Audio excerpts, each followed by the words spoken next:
सीख देती बच्चों की 3 कहानियाँ। सबसे पहली कहानी है बाज की सीख। एक बार एक शिकारी जंगल में शिकार करने के लिए गया था। बहुत प्रयास करने के बाद उसने जाल में एक बाज पकड़ लिया। शिकारी जब बाज को लेकर जाने लगा तब रास्ते में बाज ने शिकारी से कहा, तुम मुझे लेकर क्यों जा रही हो? शिकारी बोला, मैं तुम्हें मारकर खाने के लिए लेकर जा रहा हूँ। बाज ने सोचा कि अब तो मेरी मृत्यु निश्चित है।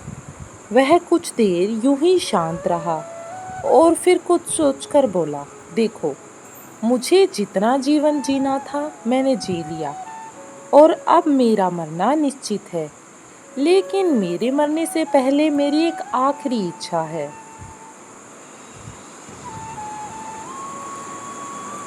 तब शिकारी ने कहा, बताओ अपनी आखिरी इच्छा। शिकारी ने बड़े ही उत्सुकता के साथ पूछा कि आखिर क्या हो सकती है इस बाज की इच्छा। बाज ने बताना शुरू किया, मरने से पहले मैं तुम्हें 2 सीख देना चाहता हूँ। इसे तुम ध्यान से सुनना और सदा याद रखना। पहली सीख तो यह है कि किसी की बातों का बिना प्रमाण, बिना सोची समझे विश्वास मत करना। और दूसरी ये कि यदि तुम्हारे साथ कुछ बुरा हो या तुम्हारे हाथ से कुछ छूट जाए तो उसके लिए कभी दुखी मत होना, क्योंकि जीवन में बाद में पछताने से कोई फायदा नहीं होता। शिकारी ने बाज की बात सुनी और अपने रास्ते आगे बढ़ने लगा।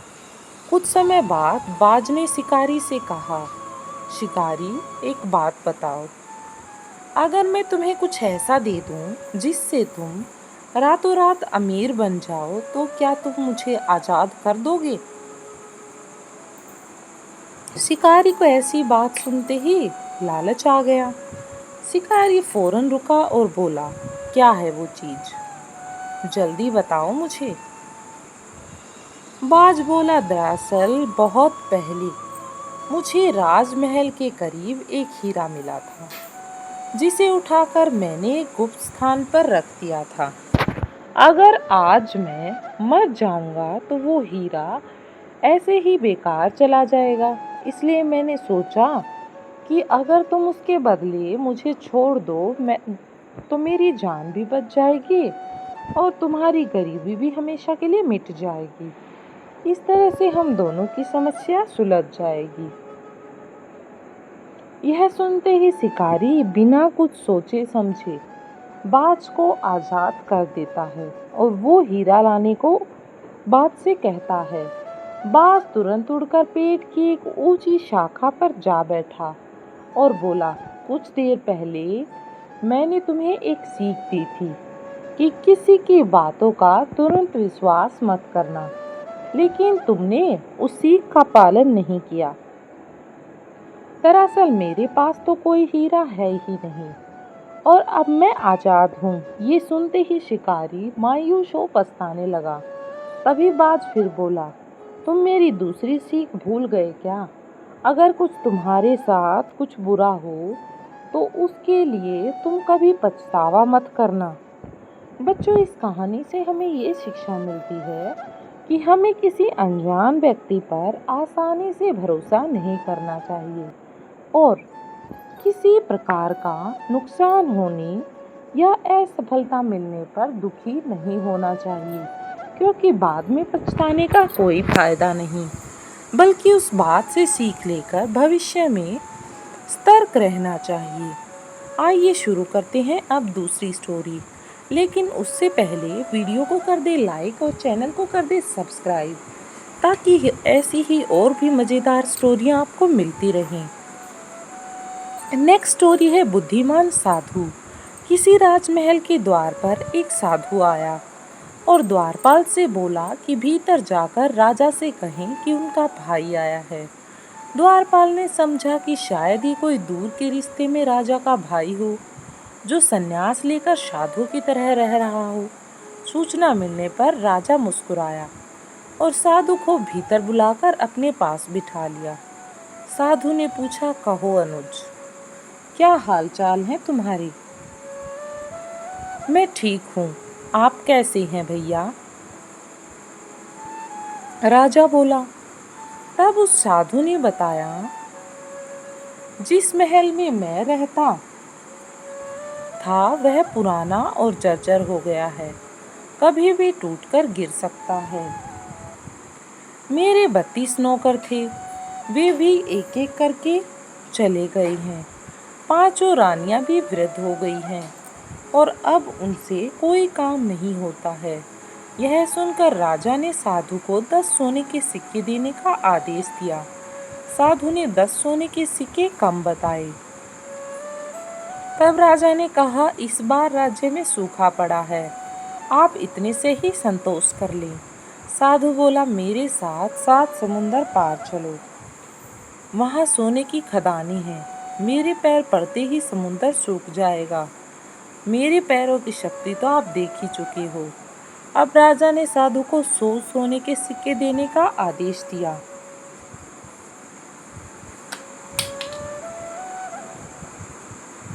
साधु के जाने के बाद मंत्रियों ने आश्चर्य से पूछा, क्षमा करिएगा राजन, लेकिन जहाँ तक हम जानते हैं आपका कोई बड़ा भाई नहीं है, फिर आपने इस ठग को इतना इनाम क्यों दिया?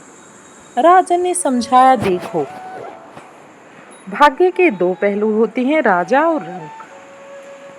इस नाते उसने मुझे अपना भाई कहा। जर्जर महल से उसका आश्रय उसके बूढ़े शरीर से है। 32 नौकर उसके दांत थे और 5 वृद्ध रानियां उसकी इंद्रियां थी, जो कि अब बूढ़ी हो चुकी हैं। समुंदर के बहाने उसने मुझे उल्हाना दिया कि राजमहल में उसके पैर रखते ही मेरा राजकोष सूख गया क्या, क्योंकि मैं उसे मात्र 10 सिक्के दे रहा था, जबकि मेरी हैसियत उसे सोने से तोल देने की है। इसलिए उसकी बुद्धिमानी से प्रसन्न होकर मैंने उसे 100 सिक्के दिए और कल से मैं उसे अपना सलाहकार नियुक्त करूंगा। बच्चों, इस कहानी से हमें ये सीख मिलती है कि किसी व्यक्ति के बाहरी रंग रूप से उसकी बुद्धिमत्ता का अंदाजा नहीं लगाया जा सकता। इसलिए हमें सिर्फ किसी ने खराब कपड़े पहने हैं या वो देखने में अच्छा नहीं है तो उसके बारे में गलत विचार नहीं बनाने चाहिए, क्योंकि व्यक्ति अंदर से कैसा है ये कोई नहीं जानता। आइए शुरू करते हैं तीसरी स्टोरी। तीसरी स्टोरी है मेहनत का महत्व। राहुल एक समझदार लड़का था, लेकिन वह पढ़ाई के मामले में हमेशा ही मेहनत करने से बचता। एक बार तो जब उसका पसंदीदा कप टूट गया तो माँ ने उसे बाजार से खुद जाकर एक अच्छा कप लाने को कहा। पहली बार राहुल को इस तरह का कोई काम मिला था। वह मन ही मन खुश हो रहा था कि चलो इसी बहाने उसे बाहर जाने को मिलेगा और उतनी देर कोई पढ़ने के लिए भी उसे नहीं कहेगा। इस बात से ही राहुल को बड़ी खुशी थी। जब पास के बाजार में पहुंचा और इधर उधर कप खोजने लगा, वह जो भी कप उठाता उसमें कोई न कोई कमी होती। कोई कमजोर होता तो कोई किसी की डिजाइन अच्छी नहीं होती। काफी खोजने पर भी उसे कोई अच्छा कप नहीं दिखाई दिया और वो मायूस होकर लौटने लगा।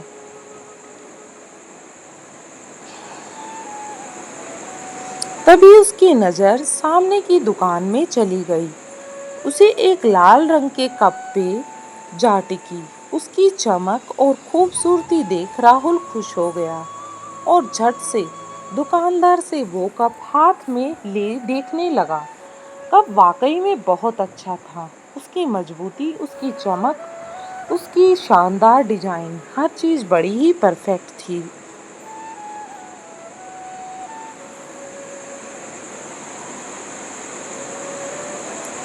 राहुल ने वो कप खरीद लिया और घर चला गया।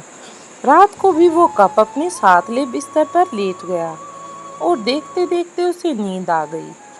वह गहरी नींद में सो रहा था कि तभी उसे एक आवाज सुनाई दी, राहुल, राहुल। राहुल ने देखा कि वो कप उससे बातें कर रहा है।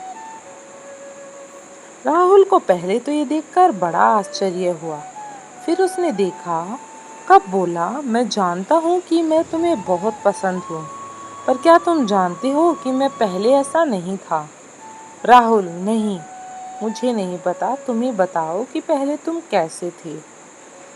तब उस कप ने बताया, एक समय था जब मैं मामूली लाल मिट्टी हुआ करता था।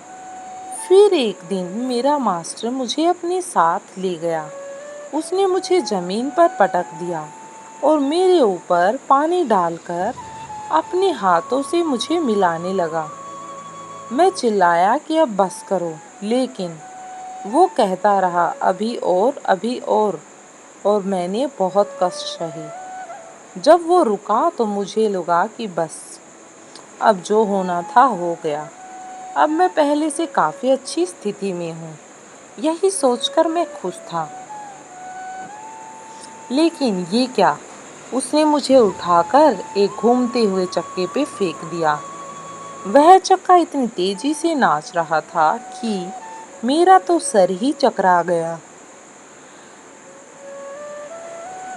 मैं चिल्लाता रहा, अब बस करो, लेकिन मास्टर कहता, अभी और बच्चे, अभी और वो अपने हाथ और डंडे से मुझे आकार देता रहा जब तक कि मैं कप की शेप में नहीं आ गया। खैर, सच कहूँ तो पहले तो मुझे बुरा लग रहा था, लेकिन अब मैं खुश था कि चलो इतने कष्ट सहकर ही सही मैं अपने जीवन में कुछ बन पाया, वरना उस लाल मिट्टी के रूप में मेरी कोई वैल्यू नहीं थी। लेकिन मैं गलत था। अभी तो और भी कष्ट सहने बाकी थे। मास्टर ने मुझे उठाकर आग की भट्टी में डाल दिया। मैंने अपने पूरे जीवन कभी इतनी गर्मी नहीं सही जिस दिन उसने मुझे सहनी पड़ी। लगा मानो मैं वहीं जलकर भस्म हो जाऊंगा। और मैं एक बार फिर चिल्लाया, नहीं नहीं, मुझे आग से बाहर निकालो, अब बस करो। लेकिन मास्टर फिर यही बोला, अभी और कुछ देर बाद मुझे भट्टी से निकाल लिया गया। अब मैं अपने आप को देखकर हैरान था। मेरी ताकत कई गुना बढ़ गई थी। मेरी मजबूती देखकर मास्टर भी खुश था। उन्होंने मुझे फौरन रंगने के लिए भेज दिया और मैं अपने इस शानदार रूप में आ गया। सचमुच उस दिन मुझे खुद पर इतना गर्व हो रहा था जितना कि पहले कभी खुद पर नहीं हुआ था। उन सभी दिनों से ज्यादा गर्व जो हो रहा था। हाँ, ये भी सच है कि उससे पहले मैंने कभी इतनी मेहनत नहीं की थी, इतने कष्ट नहीं सहे थे। लेकिन आज जब मैं अपने आप को देखता हूँ तो मुझे लगता है कि मेरा संघर्ष, मेरी मेहनत बेकार नहीं गई। आज मैं सर ऊंचा उठाकर चल सकता हूँ। आज मैं कह सकता हूँ कि मैं दुनिया के सबसे अच्छे कपों में से एक हूँ। तो आइए अब बात करते हैं moral of the story. Rahul सारी बातें बड़े ध्यान से सुन रहा था और जैसे ही कप ने अपनी बात पूरी की उसकी आंखें खुल गई। आज सपने में ही सही राहुल मेहनत करने महत्व समझ गया। उसने मन ही मन निश्चय किया कि अब वो कभी मेहनत से जी नहीं चुराएगा और अपने कार्य को लगन के साथ पूरा करेगा।